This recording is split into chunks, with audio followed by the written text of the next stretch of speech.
Welcome to our 11 Labs workshop, Module 4.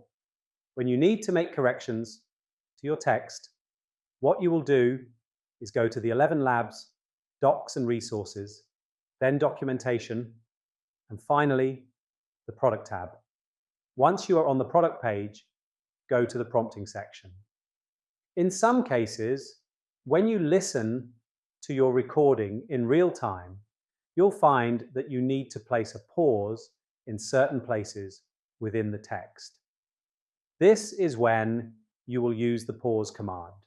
And whenever you use any of the commands or suggestions here in the prompting section of the product help page for 11 Labs, you'll need to listen in real time.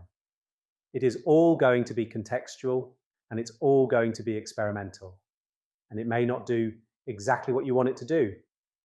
These are things that you can try in order to get the AI to read the text in the way that you want it to read it. There are solutions that, if your text does not read a word exactly the way you want it to read it, you can ask the AI to read the text in a specific way. Now again, this is something that you want to try to do that you can do inside of ChatGPT. But in some cases, even with your script, you may not be able to get the AI to read your document correctly.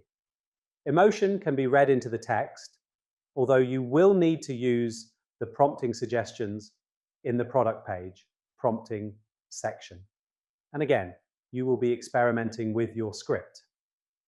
You can also get the AI to pace your script in a different way in certain sections. And you can do that with pacing commands.